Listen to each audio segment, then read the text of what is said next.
much. again. You got enough practice. Thank you. Thank you.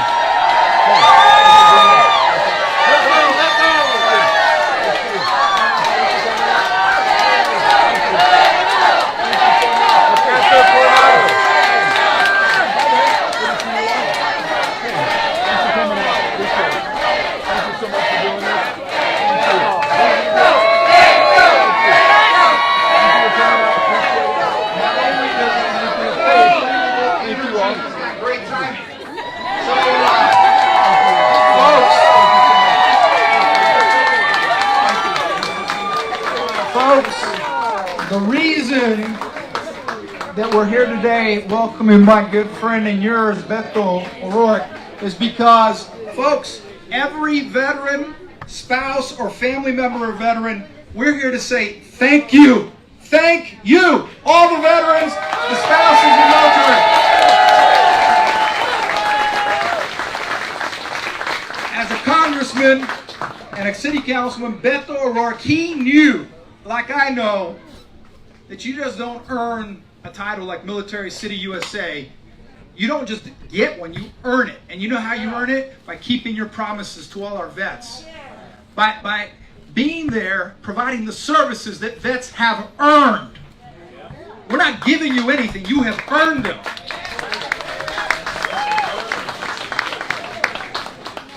My friends, only 1% of all Americans ever wear the uniform.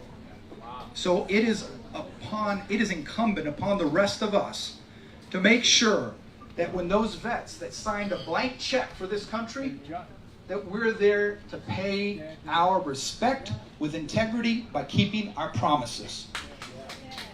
I have been in Austin and I've received thousands of petition signatures from veterans who don't want to have narcotics given to them at the VA Veterans Hospital anymore. They don't want opioids, right? They want access to safe cannabis therapies.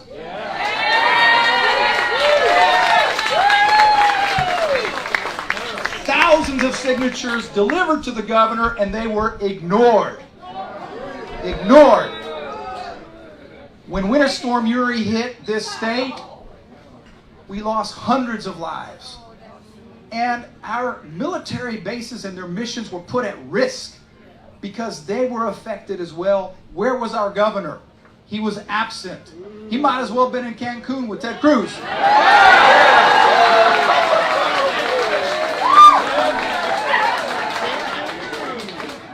Folks, this country's got a big problem, and that's our suicide rate with our veterans. And let me tell you, the reason that's happening is because they're not getting the services that they earned. They're homeless in some cases. They're on narcotics in other cases. Many of these suicides are not, sometimes they're declared suicides, and I believe some of them are accidental, and all of them are preventable. And so, folks, that's why I'm here today, because we need a governor that understands that the rights that veterans fought for, like the right to vote, whether you're disabled or you're old, if you want to vote from home, we shouldn't be passing laws that keep you from voting.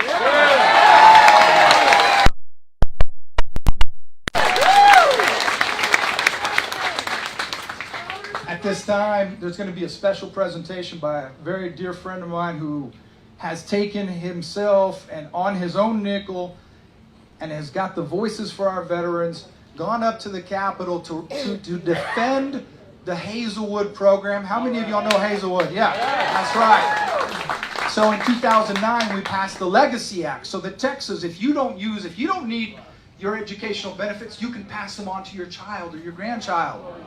That's unique to Texas. We need a governor that's going to defend that. He's going to speak out against these things. We need a governor that believes in science. We need a governor that believes in medicine. We need a governor that believes that women's rights are human rights.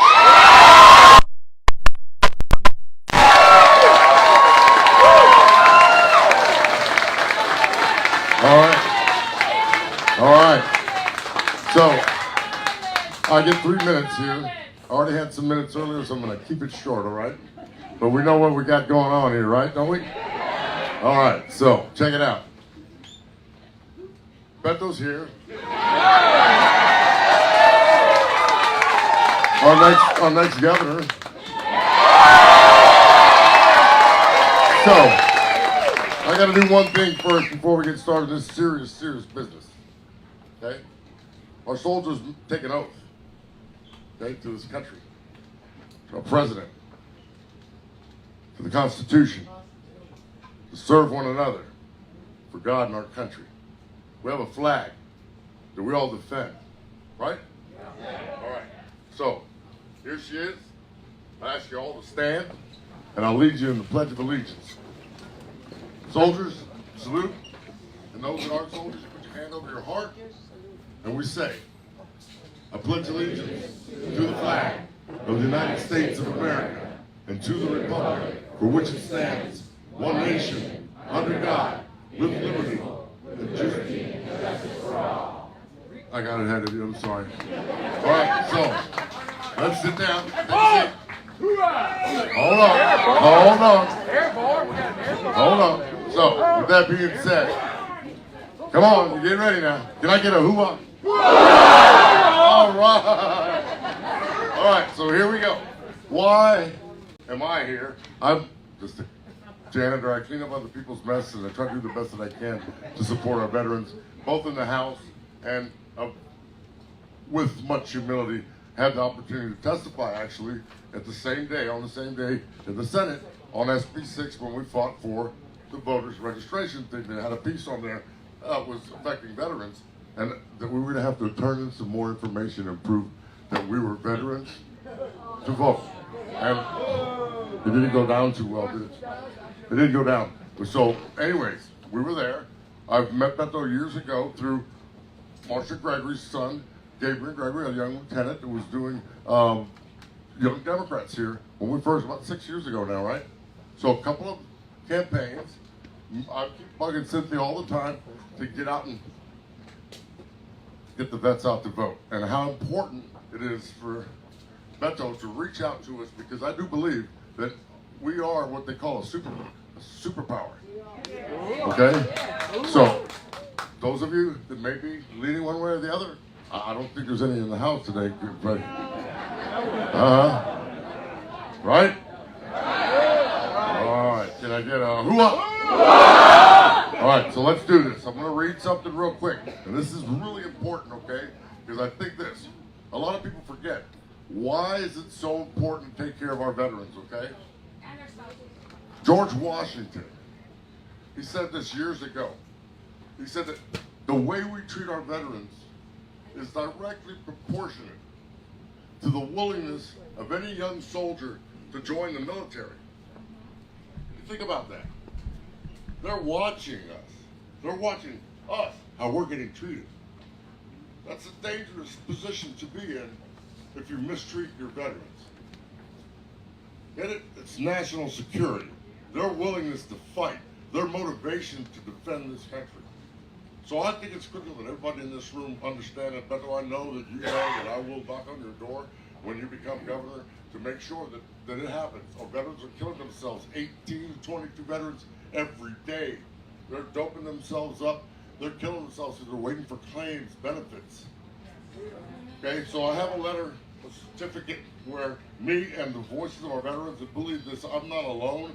I represent a bunch of veterans in this city, and I speak proudly for Placido, Larry Romo, some of the GI Forum, and some of the groups that are in the House, the voices of our veterans. I have some friends in the back, HDs back there, that are helping. Marsha, my daughter, if she's here, and our family members all come together to try to do best we can to reach out to our veterans and save some lives. So with that being said, Beto is going to come up and take this from me if I can here. Sir, ladies and gentlemen, with all due respect and much humility, this is probably one of the most beautiful moments of my life. Okay? All right. If he becomes the governor, my work is done. I don't have to fight the legislatures. I just need to go knock on his door, and I just ask him, sir, would you make sure this happens?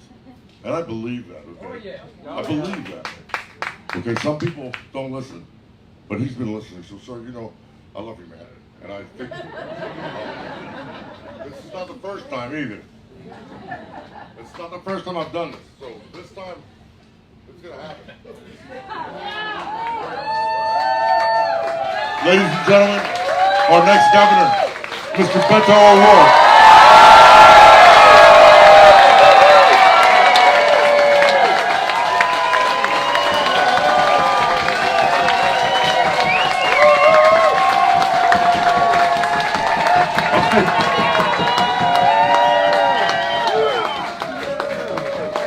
We got a VFW Post 76 hat right here. Oldest post in the state of Texas. San Antonio, how's everybody doing?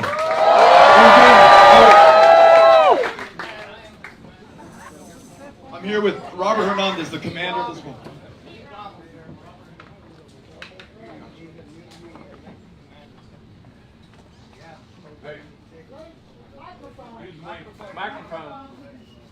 On behalf of Post 76, the oldest post in the state of Texas and the largest post in the state of Texas, I'd like to present you with this hat, sir.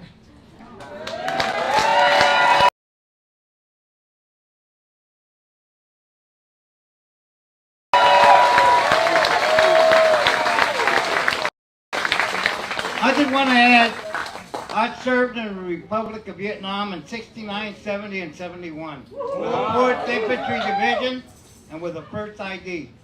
So I get 50% for Agent Orange, 50% for PTSD. I'm a 100% disabled veteran. But it's not good and it's hard. And I've helped hundreds of veterans get their disability. I've also been the service officer for District 20 for this post. And I've helped hundreds of veterans. You'd be surprised if I would tell you the names of these people, but I won't mention their names.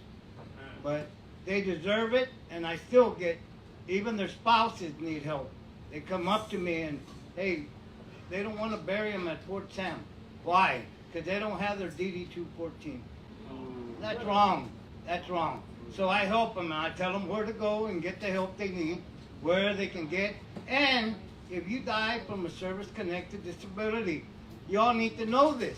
Yes. You will get buried for free. Okay. But they don't know it. They don't know the information, so they never get buried for free. And you die of a service-connected disability, you get an extra $3,000. So please, see your service officer, get in touch with them. If not, call me. I will help you. Thank you. God bless Vote 76 and God bless Beto O'Rourke. Thank you, Mr. Ramos. You know, Senator Menendez was just talking about the voting rights that we are losing in the state of Texas. Toughest state in the nation, bar none, in which to register to vote or to cast a ballot, to have your voice heard, your vote counted, to make a difference in the elections that we have that determine who is going to lead us and the course and direction that this community, this county, this state, this country is going to take. That all was brought home to me in this last primary election that just took place in March. Some of you may have seen the story. A World War II veteran, 95 years old, who back in 1944 was very willing to give his life to fight fascism overseas and defend democracy at home, had his request to vote by mail in the midst of a pandemic that's claimed more than 85,000 lives. You can forgive the guy for wanting to vote from home. Had his request to vote by mail rejected not once, but 3 times in this great state. If anyone among us has earned the right to vote, it is that man and every person who has worn the uniform and put their life on the line for the United States of America. I want to salute Senator Menendez for his fight for voting rights, to make sure that every eligible Texan, Republicans, Democrats, Independents, no me importa, that everyone who is eligible should be allowed to vote. And let the chips fall where they may, right? Let's trust one another. Let's not rig the game. Let's make sure that the people can ultimately decide, you know what, I'm going to do questions. Let me just say a few things, and then Cynthia, she was the first to have her hand up. We're going to run this like a town hall. I'm going to do my best to be brief and then bring as many people in as I can. By the way, forgive me for being late. We were driving in from a veterans town hall in Houston, Texas. We hit 2 big traffic jams coming in. Cynthia was doing some crazy tactical driving in between these 18-wheelers. Then we got a call saying that there was cold beer here. And I said, Cynthia, you can slow down. Everybody's having a good time. There's a disco ball. We're going to be all right. I want to thank Stephen for helping to organize us and bringing us together here today. And Stephen, if this is a great moment in your life, this is a great moment in my life as well. And I'm looking forward to working with you. And I would say this, listen, we're going to really celebrate when we win this thing, but I don't think that's when our work is over. I think our work will have just begun. So I'm counting on you for the next 4 years after that, okay? Promise me that you're going to be with me. Yeah. And let me say this about... can I get a hooah? That's coming from Stephen. And let me say this about Pete Ramos. I mentioned that 95-year-old World War II veteran. And this country has bequeathed them with this title of the greatest generation. It's hard to argue with, right? They survived the Great Depression, which was really something you literally had to survive at the time. Kids going without food. They're folks unable to find work. There was real want in the land at that time. And at the end of this desperation comes this defining battle for the future really of the world in World War II. Will we be governed by tyrants and fascists and dictators, or will democracy rule the land here in America and across so much of the rest of the world? And that generation that stepped up out of that desperation to take on the greatest fight, it captures our imagination and our gratitude. And we have too few of these men and women left among us, and we're grateful for them. But let me say this about Pete and the Vietnam era of veterans.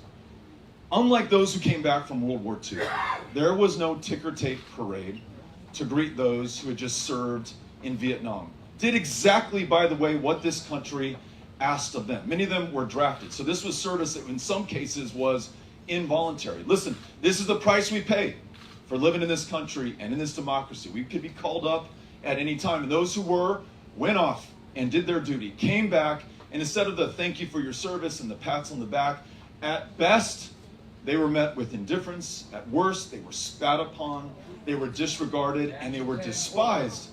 And let me tell you this, that generation, despite that, put their heads down, got to work, raised their families, joined this VFW post, contributed to the greatness of San Antonio, to this state, and to this country, and helped to make possible what we are doing right now. And I'll also tell you this, having served 6 years on the Veterans Affairs Committee, and this was 6 years while we were fighting in Afghanistan, while we were fighting in Iraq, while we were fighting in Somalia, in Yemen, in Syria, in so much of the rest of the world, almost too many places for us to keep track of and to count. And as these veterans were coming home, standing up for those veterans were not only the other IAVA veterans from this current generation, but front in line was the Vietnam era, because they knew what it felt like to go back to a country that did not understand or value or appreciate their service.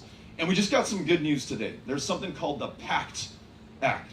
And for those of you not following the goings-on in Congress, this is going to ensure that those veterans who've served in Iraq and Afghanistan in these recent wars that really are still just coming to an end right now and have been exposed to toxins in these burn pits where they burn everything. They burn medications and plastics and body parts and all sorts of stuff.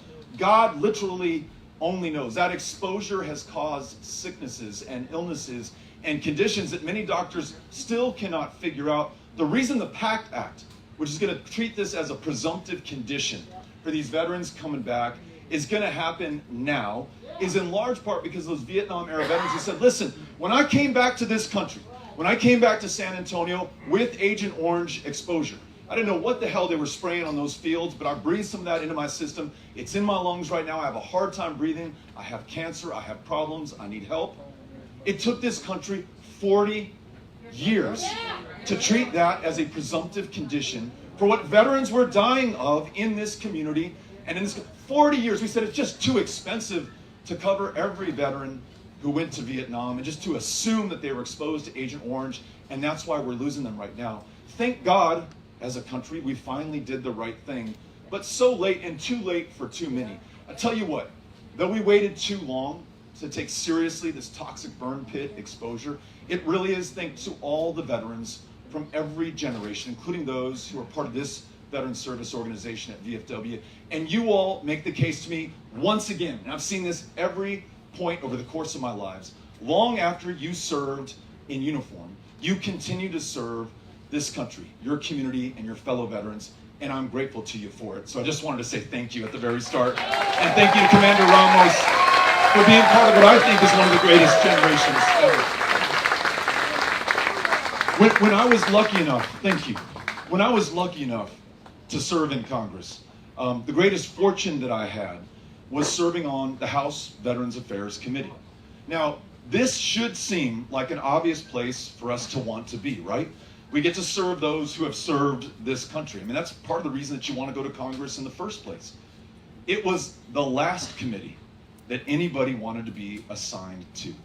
Now, I'll tell you why, because it's a little bit of a paradox, right?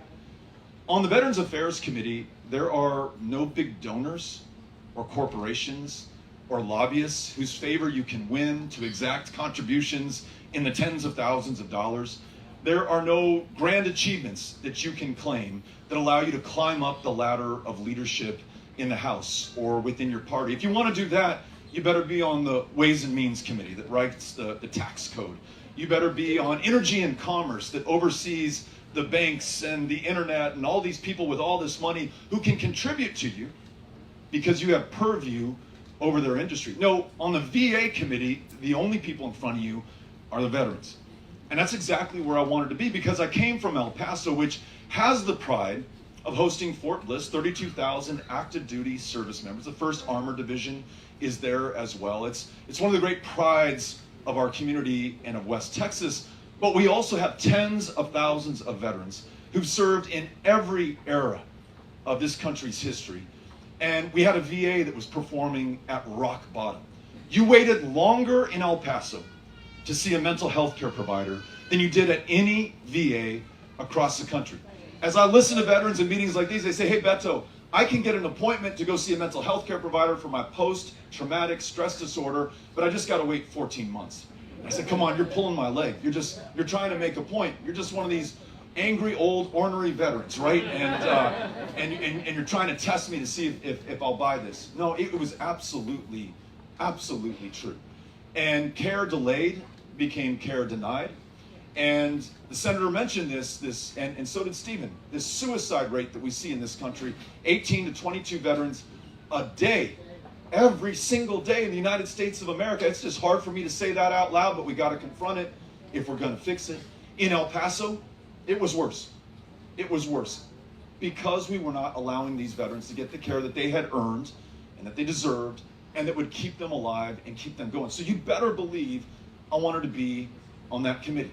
And we worked to make sure to get resources to the El Paso VA. We had a hard time attracting providers, psychiatrists and psychologists. And listen, it does not help when you have a governor who describes the border as a war zone, who tells us that we're being invaded, who says, Americans, you must defend yourselves against these Mexicans who are coming into this country in places like El Paso, Texas, which, by the way, at the time was the safest city in the United States of America, bar none.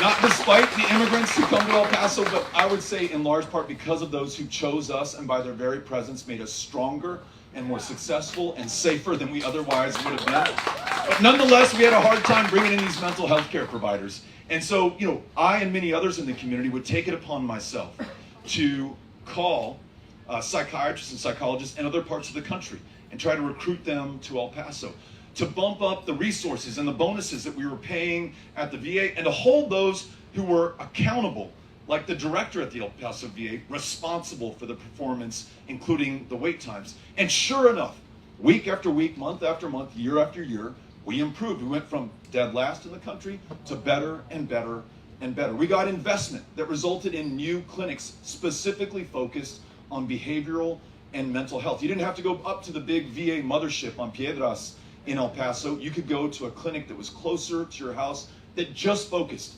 on your unique needs with the right specialists who were there. I was grateful for that. And then there was this. because I know this is on some people's minds. Are we going to be able to work together with Democrats in the House and with Republicans who may or may not be in the majority and in the Senate as well here in the state of Texas? So when I was in Congress for those 6 years, those 3 terms, every day I was in the minority. The Republicans controlled that chamber. They controlled the Senate, and for 2 of those 6 years, they controlled the White House as well. But at meetings like these, I would get ideas about how we can improve things for veterans, and I was hell-bent on getting it across the line. I'll give you an example. Someone, perhaps just like you, stood up at a meeting like this, and they said, "Hey, Beto, I have an other than honorable discharge from the United States Army. And what that means for me, in terms that you can understand, Beto, is that I can't go to the VA for my PTSD or my traumatic brain injury or any of the conditions that I have as a result of my service to this country. Yes, I screwed up." And he may have used a different word when he said it. But yes, I screwed up. And yes, there should be a consequence for that. But Beto, I need help. If I can't get good, if I can't get right, I can't get a job, I can't get a house, I'm just not going to be okay for my wife and my kids. Can you help me? So I wrote this bill called the Honor Our Commitment Act, which said, listen, there should be consequences if you have an other than honorable discharge, but they shouldn't include your life. Because those with an OTH discharge were killing themselves at twice the rate of the general veterans population, which was already so high. And again, forgive me for bringing this issue of suicide up, but if we don't talk about it, I'll tell you what, we're going to continue to have these problems. So that was the impetus. We wrote the bill. It was beautiful, but worth all the paper it was written on and nothing more unless we could get that passed. And as a member of the minority, I had to find somebody in the majority who agreed with me. And I reached out to Kaufman, this guy who's a Republican who represented a district in Colorado, who was on the Veterans Affairs Committee with me. And he said, I like the idea, Beto. I like the bill, más o menos, but I have some problems with what you're doing right here, and I wonder if you would be open to my suggestions. Now, I had a choice right there. Do I go back to a meeting like this with the veterans that I represent in El Paso and say, you know, these goddamn Republicans, they just don't know how to get things done. They're standing the way. They don't like our veterans. And so just keep re-electing me, and sooner or later I'll be in the majority, and we'll have a president who will sign my legislation, and then I'll be able to deliver for you. Or do I use that dirty 4-letter word, compromise, and take some of his ideas and lose some of mine and not allow the perfect to become the enemy of the good? Well, of course, that's what I chose. We reworked that bill. We made the case to our colleagues in the House of Representatives on the floor in that amazing chamber, and we said, listen, is this going to cost us some money to extend care to veterans that have been denied it for decades? Yes, it's going to be expensive. Should there be a consequence for that OTH discharge? Yes, but it shouldn't be those veterans' lives. We answered the questions of our colleagues, the doubts that they had, and we passed that bill 435-0 in the House of Representatives. Every Republican, every Democrat. We passed it in the Senate. And here's the kicker. The one man on the planet with whom I agree on almost nothing, Donald J. Trump, signed that bill into law. As a result of not allowing our politics or partisanship to stand in the way of the results that we were looking for, we were able to get something done for the people that we represent. And as Senator Menendez said, we so often tip our hat to, pat on the back, thank you for your service. Well, let's see what we really mean and whether we're willing to put actions behind our words, and we were. But I tell you this also because we wonder whether in this divided moment, in this polarized state, whether we're going to be able to get anything done going forward. And whether it's on the issues that we're going to discuss today, or expanding Medicaid, rolling back this total ban on abortion, protecting the parents who are now accused of child abuse because they have a transgender child. You may wonder, given the divides that this current governor has sown, whether we can repair the breach and unify once again. I tell you what, we can. And it's not because Democrats are better than Republicans. I actually don't believe that. I just believe in the people of Texas and that we will do the right thing by and for one another if given the chance. Just give us the chance. And that's what this election is all about. Three ideas I want to lay on you, and then I'm going to turn this microphone over to you because I came to listen. And maybe drink a beer with you if that's okay. That's all right. I was just asked if I'm buying. Yeah, Cynthia, can we buy some beers? Yeah, Cynthia gave me the thumbs up. Okay, we got to figure out how we're going to do this. As I've been traveling the state, literally going everywhere. Tip top of the Panhandle, deep East Texas, the Rio Grande Valley, Laredo in South Texas, my hometown of El Paso, right here in San Antonio. Let me tell you some of the things that I've heard veterans ask me about, and even better, some of the things that I've heard veterans offer as solutions to these challenges. There's three of them, and just bear with me. And then again, I want to hear from you. The first is housing. We have thousands of veterans who are experiencing homelessness across the state of Texas. Now, I don't need to tell you, but we're the 9th largest economy on the planet, the state of Texas is. We are situated in the wealthiest, most powerful country the world has ever known. It is not for lack of resources that these women and men do not have a roof over their head tonight. It is a lack of political will. Here's what we can do politically, working with Democrats and Republicans alike, to get this fixed. My goal is that after the first year of our administration, after 2023 is in the books, we have brought veterans homelessness in Texas to functional zero. There are three things that I'm going to focus on to get that done, working with our friends in the legislature to make that happen. One, and this is a no-brainer for you, we got to have more housing. We have a real shortage generally in the state of Texas. The affordability challenge in some parts of San Antonio, of El Paso, certainly of Austin, is really critical. And we have veterans who are literally unable to afford those homes because we do not have the supply to meet the demand right now. There's a way that the state of Texas can work with the VA, the federal government, and the Housing and Urban Development Department on something called a HUD-VASH voucher that allows those veterans to find homes that are available in our community. If we match that with a veterans land bank, which I am proposing right now here tonight, and that means that we buy up land and housing stock across the state of Texas, pair it with that HUD-VASH voucher program, and open the doors to veterans who do not have a home right now, we're going to be on our way to beginning to fix this problem. Second point, it's not just about the home and the roof over your head, although that's fundamental and the place that we start. It's also about the services that have been denied to too many veterans. So ensuring that Texas has full wraparound services for every veteran experiencing homelessness. What that means is primary health care, that means mental health care, that means career counseling, that means any help for anyone who needs it at any time. Because as the senator said, you fulfilled your end of the deal. You're willing to give your life to this country. You wrote a blank check.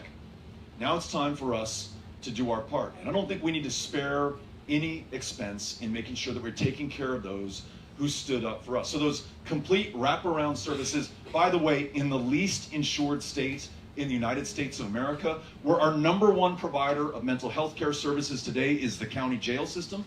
This is something that we need for everybody, but let's start by focusing on these veterans. Third thing on housing, third and last thing on this first point, and that's our property taxes. You all just got your appraisals. You feel that, I feel that. Our property taxes in the 7 years that Greg Abbott has been governor have gone up $20 billion. It's a 40% increase that every single one of us is feeling. Now listen, those veterans who have earned, and there's only one way to do it, and that's to earn it, a 100% earned disability rating, you got some relief on your property taxes. We are all grateful for that. But if you have 70 up to 100%, that relief is a little bit more marginal. If you're under 70% in your disability rating, it's hard to see the difference that you're paying in your property taxes. And for those who are not veterans and don't have veterans in their families, for the folks watching at home on the live stream, that earned disability rating means that you blew out your knees jumping out of airplanes, you broke your back lifting stuff, you had part of your body blown away that doesn't exist anymore. There are internal injuries that you have sustained that you deal with each and every day, and it makes it a little bit and sometimes a lot harder to find a job or to work or to make an income. We all understand the logic behind that. And in this country, in this state now, it's supposed to make up the difference. So let's make sure that we reduce the property tax burden on veterans who have any kind of disability rating whatsoever, okay?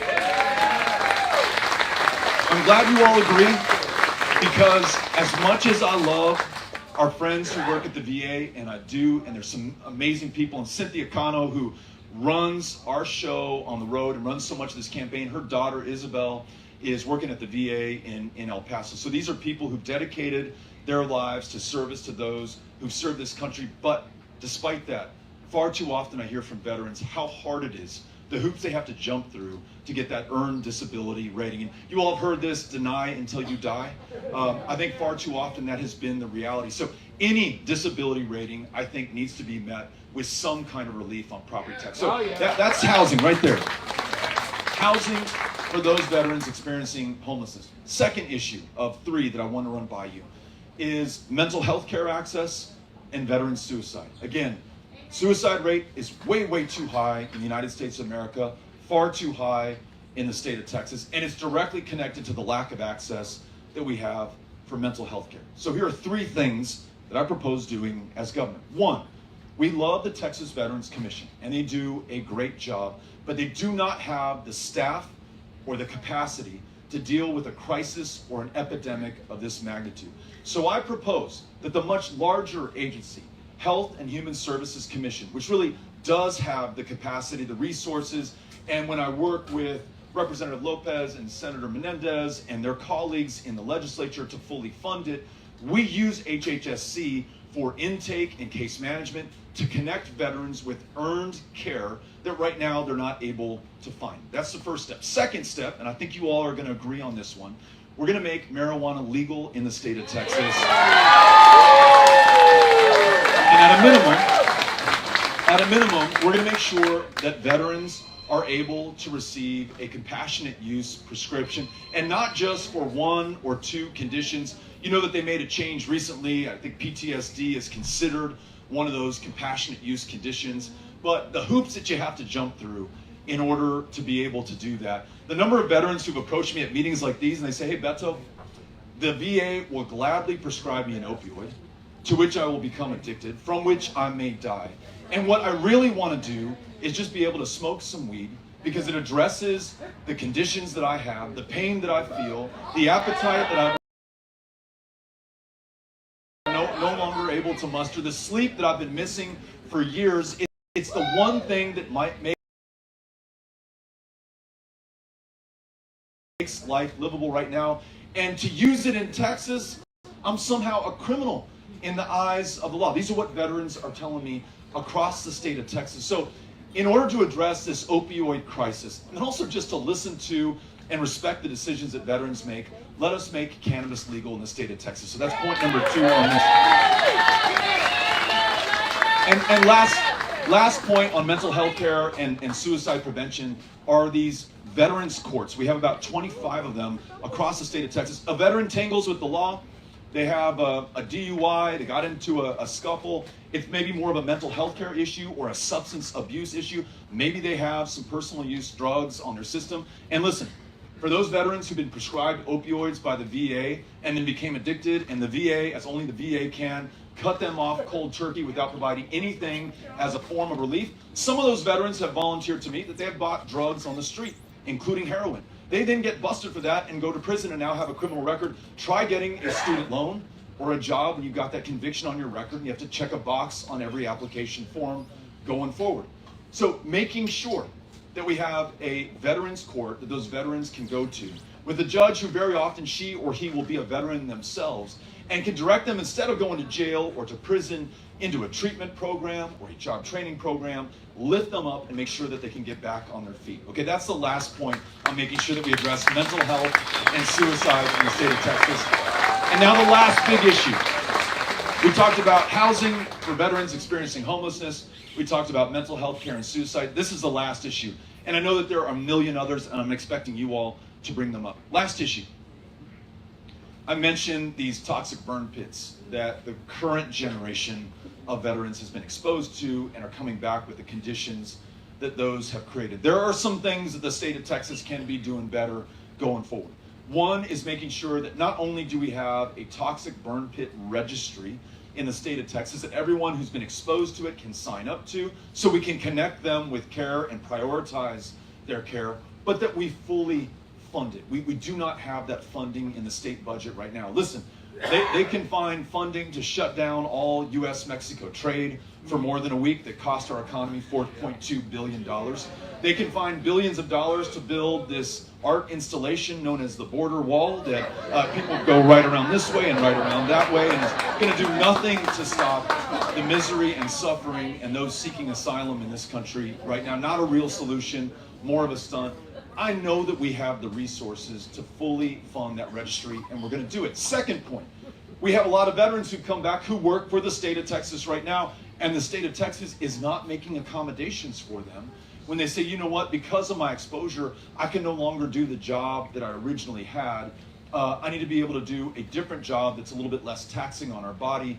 The state of Texas right now, and it's actually being decided in the United States Supreme Court. A Texas veteran, Leroy Torres, who served this country overseas, was exposed to these toxic burn pits, is a DPS trooper, could not do his job, was fired. Greg Abbott had a chance to intervene, said, I'm sorry, buddy, you're on your own. We're going to stand up for him and everyone like him and make sure that we make accommodations for every state employee who's been exposed to these toxic burn pits. And then if the PACT Act, for some reason, is not fully passed and signed into law by our current president, then we're going to use the full leverage, weight, and power of the state of Texas to push that legislation through so that this era of veterans is not waiting 40 years like the Vietnam era veterans, okay? Those are three things that we're going to be able to do. Thank you for hearing me out, and what you're doing is you're just hearing veterans that I have spoken to and listened to. I'm looking forward to your questions, and here are some things that I expect to hear about. The care and treatment for women veterans in this country and in this state. So much of the VA and the TVC for that matter was designed at a time that the vast majority, maybe 90% of veterans were men. That has so changed over the last 30 years, and we are not retooled for that right now. And I know that from listening to women veterans in our midst. We've got to make that a priority. The other thing that I'm hoping to hear from you about is the involuntary activation of 10,000 members of the National Guard right here in the state of Texas. 7 of them have lost their lives over the last 6 months. 4 of them have taken their own lives as they are forced to participate in this political theater on the border right now. If I were governor, I would bring them home to their families and to their communities. I'd end that involuntary activation and only deploy them when we have a real crisis or emergency or war that necessitates their service. All right, Miss Cynthia Cano, she's got the microphone. If you'll raise her hand, she'll bring it to you. Thank you all for being here. Here we go. All right, just so that I can get to as many people that are here, if you could please only ask one question, because there's lots of people that want to ask. So limit it to one question, please. And Cynthia, I'll do my best to be brief in my responses so we get as many people into the conversation. Sounds good. Okay, sir. I'm going to limit to one question, maybe for my 2 situations. But look, yesterday, Beto, I'm here today, and I have a medical bracelet, okay? Today, I talked to the domestic violence situation for women. I'm a victim of domestic violence and sexual assault by my husband. What about my rights as a survivor, as a wife? I didn't go overseas to get PTSD. I got it right here in the state of Texas, okay? And that's the first thing, okay? So you can talk to me later and we can discuss it, because like 9 MPs with K9 tried to escort me out of the Wilford Hall instead of surrounding me and get me in crisis help, calling a clergyman, calling a female of color. They called white men, and guess what? I don't take stuff from white men. Okay. Number 2, sir, I need you to follow me on TikTok, Doña Rosita Lira. Hear me out. Don't be laughing at me, because you're going to want to listen. I, Rosita Lira, declared on Tuesday, May 16th at 6 p.m., a mandatory citizens extension for the Bexar County protest line. I, as a citizen and a Native American of the Republic of Texas, as a citizen, demanded a 6-month extension from May 16th, 2022. So if your protest did not get through, because their phone lines went down, their emails went down. Don't tell me, because I already know, okay? So y'all follow me, because I'm going to put out there a protest and a petition, all right? Because, again, citizens have a right to vote, Okay, resident aliens, maybe some of you are resident aliens, you know, you don't want to give up your dual citizenship. Well, guess what? You have a right to an opinion. So let's sign that petition of opinion that if we can't vote, then let's give our opinion that Beto should win. All right. Thank you for being here. Thank you. Hello, sir. Hi there. I just found out you were going to be down here about 5:20, and I rushed down here on the 95 from Chavano Heights. Thank you for coming. I joined the DEP program in 2002. I ruptured a disc my very first month on station, and I was honorably discharged in 2007. Fast forward to 2018, I'm going through traumatic grief from the loss of a family through divorce, grief I haven't gotten over yet. It caused a car accident, and I was found non-responsive in field. I was rushed here to University Hospital. In the trauma unit, they found out I had internal bleeding. I was out for 8 minutes on the table. The physician had to reach in and hand pump my heart back into rhythm. I broke both my hips, my humerus, I had a tracheotomy. They induced a coma because I wanted to get up and go home. In the military, I was a health services manager. I ran a hospital. I helped create CHCS2, which is the electronic medical system that any soldier can access all over the world. I helped scan in the records and create it in itself, in its entirety. After I got out, I started into nursing school. I'm now a home health nurse. I have a dual associates in arts and science. Over the last 5 years, I've been developing a plan for a new healthcare alternative based on prevention and education. Back in 2016, I was told this wasn't going to work. But due to the last 2 years of COVID, I believe in this, and I believe it's true. So my question to you is, with all this information that you now have, would you sit down with me and go over this plan? I would be happy to, and I thank you for your service. I thank you for your willingness to share your story, which is really impressive, and having the courage to do that in front of everybody else. And then, as I said at the outset of the meeting, long after you've been in uniform, you're still wanting to help other veterans out here and to help your country. So yes, I'd love to sit down and talk with you and learn from you. I graduated from dialectal behavior therapy today. It's a mental health program that lasts a year long for borderline personality disorder. Thank you. And Cynthia, we can make sure to get her contact information. All right. All right, Thank here you. is Thank our you very next much. question. Looking forward to it. Yeah, Beto, I'm a Vietnam veteran, and one of the things that I wanted to discuss was the culture at the VA hospital. One, the fact is expunging all your criminal records that you had before due because of the fact that you came back from Vietnam, not totally right.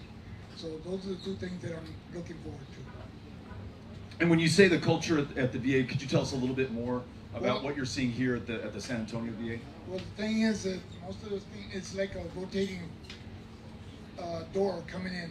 Most of the doctors that go see, 30 days later or 40 days later that I go back, the doctor's not there anymore. So they have to go back and read all the research. I got you. And then get back to you, and then you have to do the same thing all over again. Over and over again. Having to sit down and go back over your entire service history and medical history and explain the connection between the two to a new doctor, it's really hard to get the continuity of care and the consistency. Sometimes the doctor don't have the time to do that, so they kind of rush into it. Sometimes This is a great point. He said that the result of this is that if you don't have that consistency and the sustained care from the same doctor, you may not only have to repeat yourself very often, you may get the wrong diagnosis and the wrong kind of care or treatment from that provider, and that could cost you your health. It could cost you ultimately, I guess, your life, right? And so how do we ensure that the VA really invests in those providers, holds them accountable, right? I mean, we're grateful to them for doing that. They could work in so many other places. They chose the VA. But we also need to make sure that they're providing the best possible care to you as well. Though this is a federal function and responsibility, I've got to think there's a way the state of Texas, through the Texas Veterans Commission, can complement that. I mentioned earlier using the Health and Human Services Commission resources for case management and intake, connecting veterans with care, especially around mental health and suicide prevention. Maybe there's a way to expand that to a larger veterans population as well. Something that I would love to work on and explore with you and others. Thank you. Thanks for being here. That sounds great. Cynthia, if we could grab his phone number as well. Thank you. Appreciate it. Thank you, sir. Hi, Beto. I think you know who I am, Larry Romo. Good to see you. Academy grad. That red folder there, you can read it later under your hat. It's a one-pager. That's documentation about what I'm to tell you. You've done a phenomenal job when it comes to winter freeze and holding Abbott's feet to the fire, but we need to enhance that message. About $100 million, or maybe more, every military installation in Texas was affected by the winter freeze. Fort Hood, I talked to Commanding General, he told me they paid more in 1 year than they paid for the whole week of electricity. They paid over $35 million. They normally paid like $3.2 million. And multiply that, all the military installations, the taxpayers got soaked, but also more importantly, the military families got hurt because that money doesn't grow on trees. They get a portion. Operation maintenance funds came from DC to pay that, and that goes to Abbott's bandits for his friends in natural gas. So that affects the military readiness of the United States on that. So we need to hold speech to the fire. You have all the documentation from all the newspapers that cover that. So I would encourage you to please use that in your message because that's important. Thank you so much. Thanks for saying that. And you know, your mayor, our mayor here, Ron Nirenberg, he's called what you just described the largest transfer of wealth in Texas history. $11 billion over 5 days was stolen from the people of Texas. The governor of the state of Texas said, you can peg the price of gas during this winter pipeline, folks, charging these military installations, again, hundreds of times sometimes what they were paying to be able to power their generators to spin off electricity. And the kicker is, all of us, as you just suggested, are paying the bill at the end of the day. On average, your utility bill in Texas has gone up $50 per month, every single month, because instead of getting that $11 billion of illegal profits back, you're not allowed to price gouge during a declared emergency, which is exactly what they did. The governor passed the buck on to all of us. It's $50 a month more for the next 20 years.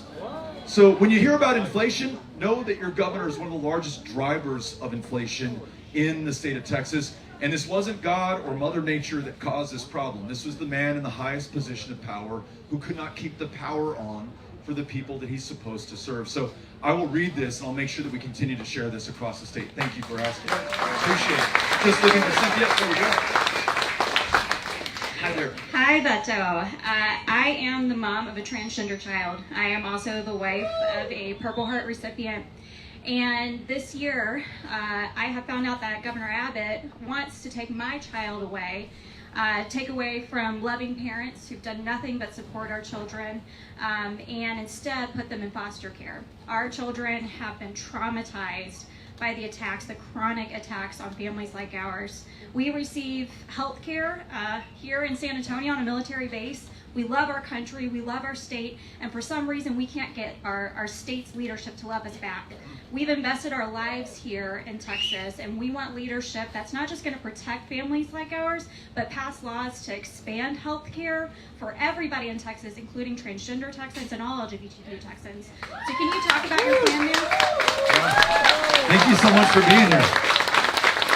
You can't see everybody behind you, but there's a lot of love in the room for you and for your husband and for your child.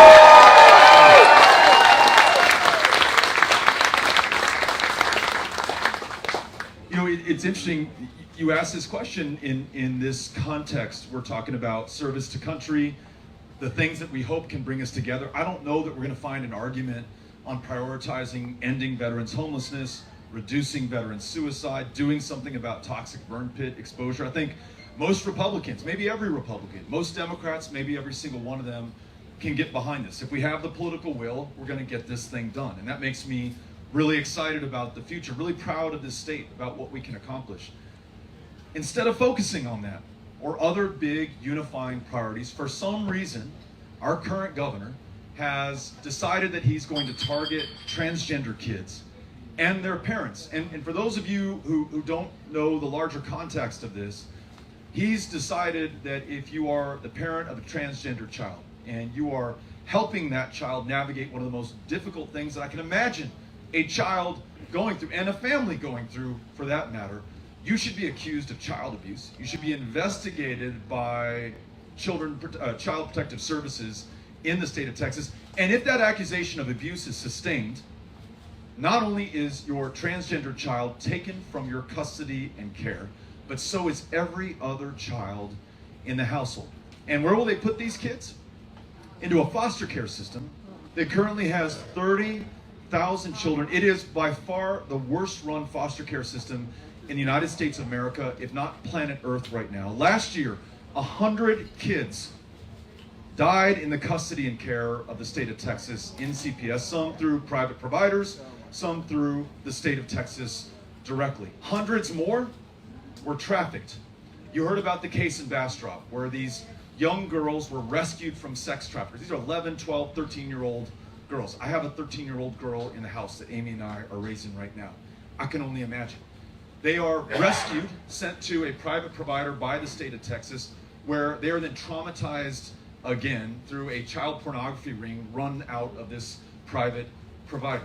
That's what's going on in CPS. Instead of fixing that and addressing a problem that he's been aware of every single day that he's been in office. There's a judge named Judge Jack who's been warning about kids who emerge from this system more damaged than when they went in. That's what she said 6 years ago. Just in January of this year, she said that situation has gone from bad to worse. That's where he wants to send their children right now. And listen, I don't know what Greg Abbott believes. I don't know that he really cares one way or the other about transgender kids. I don't think he wakes up in the morning wanting to hurt or harm anyone for that matter.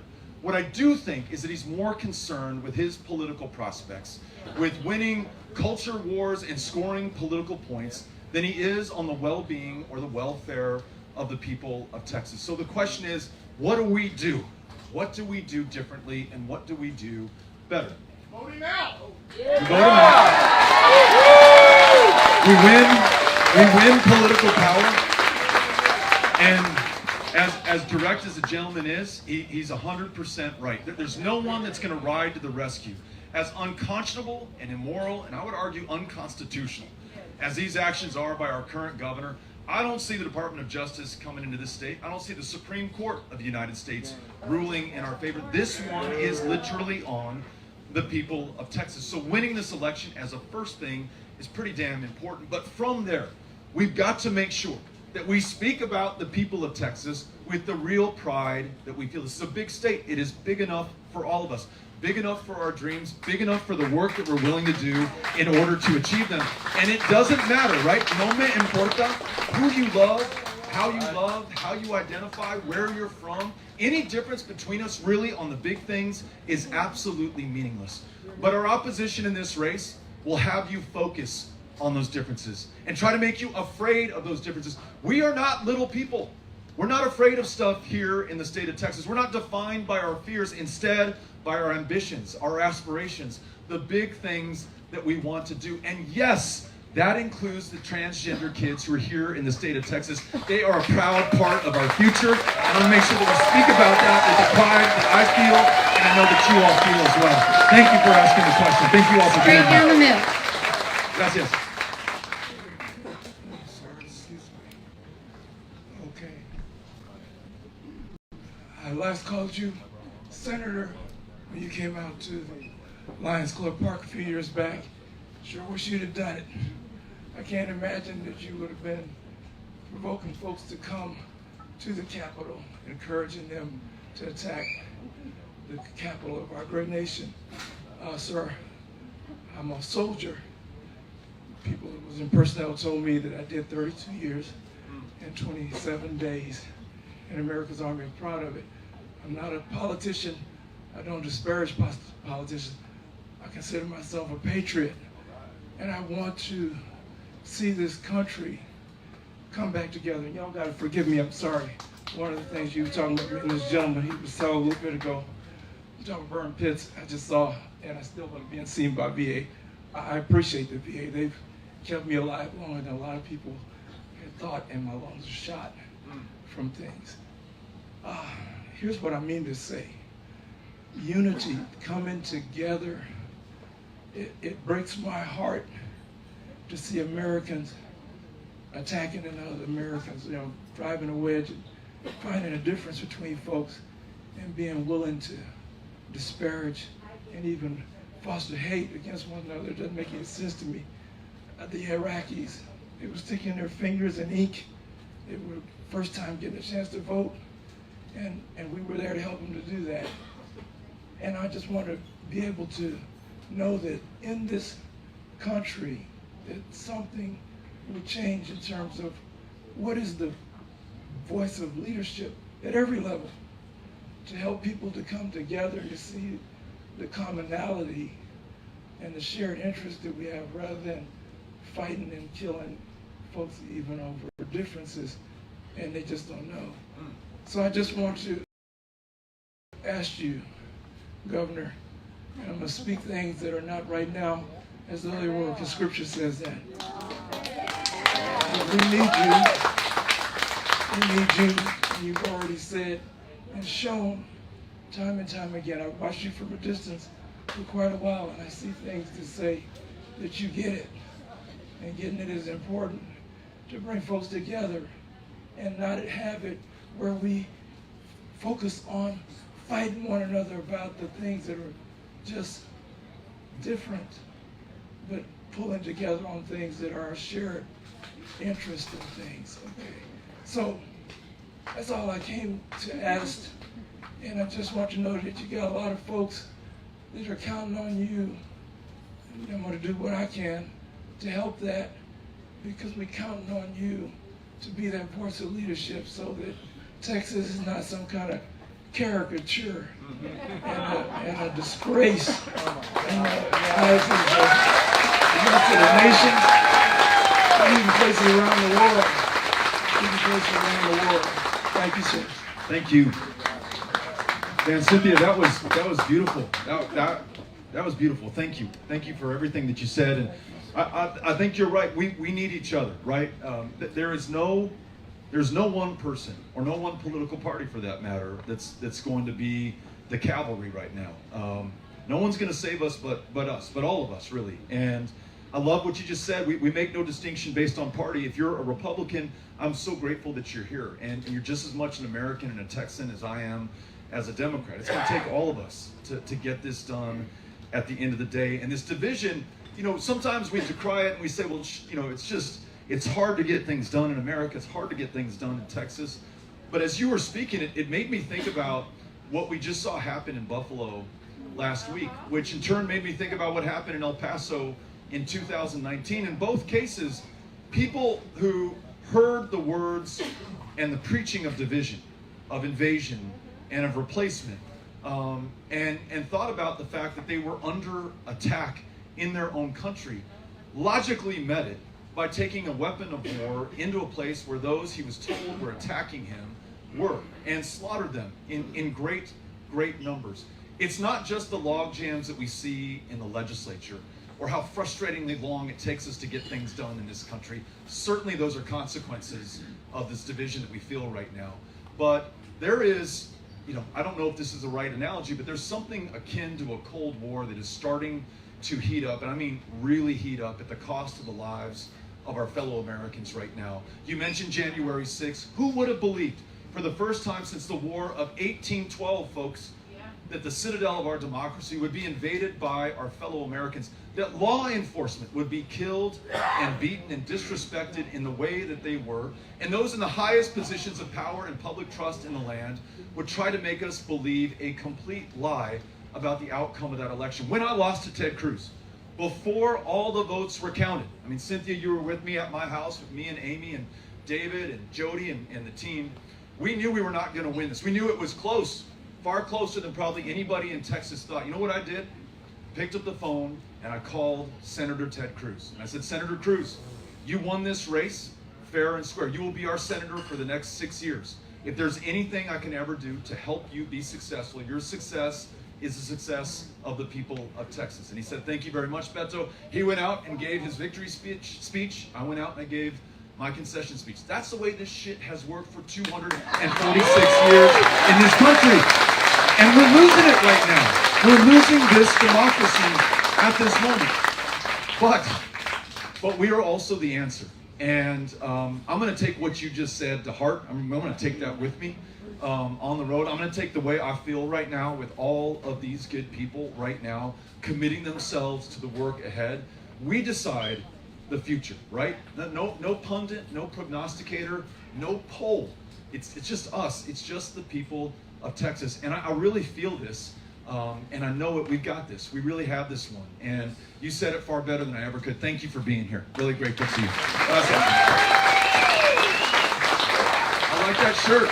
I like it too. Beto, there's something happening on Tuesday. It's super important. 7 a.m. to 7 p.m. It's the election. It's the runoff election. If you didn't vote in the primary runoff, you got to get out there on election day, Tuesday. When you're our governor, you're going to need a strong lieutenant governor, a strong attorney general, and a really strong, for all of the veterans here, GLO commissioner. That's right. And Jay Kleberg and Rochelle Garza and Mike Collier are on the ballot, and we need everyone to vote. And it's not just enough for you to vote. You need to get your neighbors and your family and your coworkers, everyone to get out and vote in the primary, because Beto needs a strong team. Thank you for being here. That's right. If you did not vote early, if you were unable to vote by mail, your last chance to vote is on Tuesday. And if just one of those positions, because it's apropos for what we're discussing today, Land Commissioner, you mentioned Jay Kleberg. Listen, I've known Jay Kleberg for the last 20 years. Amazing human being, great dad, great husband, just a great person. We've gone backpacking in the Gila together, we've gone hunting, we've gone fishing across the state of Texas. This guy has got the land, the water, and the air of this state in his blood. He's absolutely committed to us. You won't meet a more bipartisan person on the planet. And of all the political signs in the world that Amy and I could have in our yard, we just have one. It's a green one, and it says Jay Kleberg for Land Commissioner. So on that race, which has so much to do with veterans, because GLO operates the veterans' homes across the state of Texas, in addition to making sure that we have clean air, clean water, and land that we can pass on to the generations that follow. This is a really important election, and we'll decide the outcome on Tuesday. So whoever you vote for, make sure that you get after it, as Jay would say, and Tuesday is your last chance for this runoff. Thank you for asking. We've got a couple of... This is going to be our last one. Okay, this is going to be our last one, but I'm going to hang out and have a beer with you all, and I'd love to continue the conversation. We'll be up here at the front, right, Ms. Connell? Okay. Hello, Congressman. Welcome. Thank you. I am the newest member of this VFW post, and I'm excited to be here with you. I'm concerned about last year's action by Greg Abbott to send tens of thousands of Air National Guards or National Guards to the border to deal with the border crisis. I think that was a mistake at $4 billion. How would you have dealt with it? So this is a good question. I mentioned earlier that, and this is after meeting with those Guard members, going down to Delaware.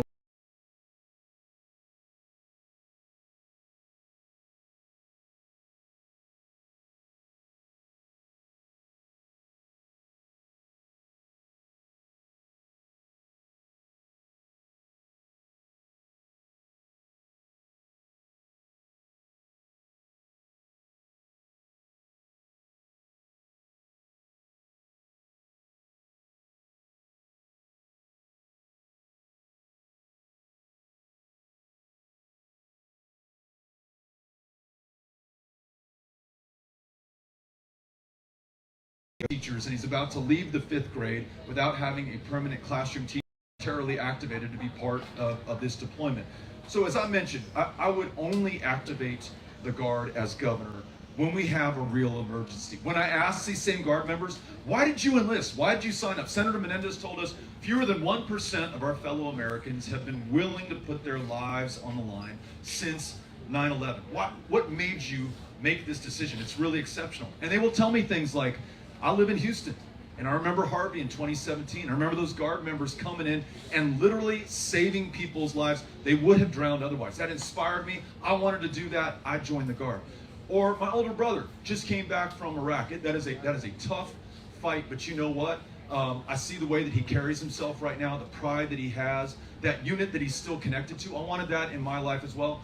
I joined the Guard. But what they tell me is they say, I didn't join to be part of political theater or to serve as a pawn in someone's campaign. I came to serve, and this is not the kind of service that I signed up for. So I would never activate the Guard unless there was a true emergency or crisis. I would support those members of the Guard who had a hard time getting paid on time, who had their earned tuition benefits cut in half in order to pay for the deployment. 4 of them, as I mentioned earlier, taken their lives. 3 others have died in accidental deaths. This is not right. There's a far better way to honor their service. So the question is, what would I have done? If you mean about the border, it's not going to be solved by the Guard, as amazing as the Guard are. It will not be solved by a wall. We can militarize that border as much as we want, and we're spending something like 4 or 5 times more on border security today than we were before 9/11, and we're only seeing a greater increase in people trying to come to this country. The answer is tough, and it's not one that we're all going to like, but when you have historic levels of drought and climate change induced storms in Central America, when these countries have been hollowed out by the drug demand that you have here in the United States, we consume 25% of the world's illegal drugs. They are produced and transited through these countries. It's hollowed out their law enforcement, their courts, the rule of law that we take for granted here in the United States of America.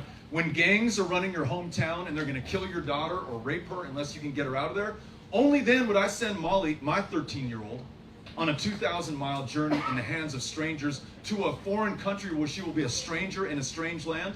I would never, ever do that for kicks or to take someone else's place in school or to steal anything from anyone else.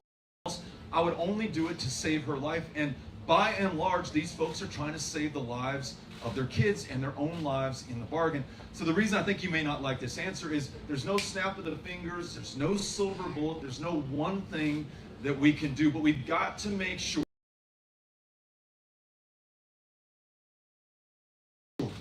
that we use our position as the defining border state, the defining immigrant state, to rewrite our immigration laws in our own image, based on our own values, for our own needs, to make sure if we want people to follow the law when they come to this country, that we change the laws so that there's an orderly path for them to do that. And then we use our leverage to push the United States Congress and the President to address the conditions in these home countries of origin so that no one ever has to send their 13-year-old daughter out to do that again. That is the right way to do it. It doesn't score a lot of political points. You can't fit it on a bumper sticker. It won't get you on Tucker Carlson and Fox News, but it's the right way to do this. And if the 5 previous presidents had done something about it, Reagan was the last one to comprehensively rewrite our immigration laws. If every president since then would have taken this as seriously, we wouldn't be in this position that we're in right now. So thank you for asking. I appreciate it.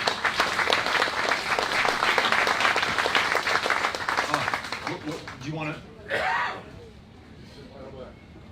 Are we going to be on your show tomorrow? What time is it at, and what's the station? Okay. We'll make an announcement a little bit about a radio show that we're going to be on 10 a.m. tomorrow. Looking forward. You asked me last time we saw each other at PIX whether I would be on that show. We said yes. Now we're actually going to do it tomorrow. We're going to hold another Veterans Town Hall tomorrow in San Angelo. Expect to see all of you there. You don't have to join us, but we're going to go to every part of the state to meet with and listen to veterans everywhere. Thank you all for coming out here tonight. So grateful to you. I'm going to stick around for a little while. Gracias. Te agradezco.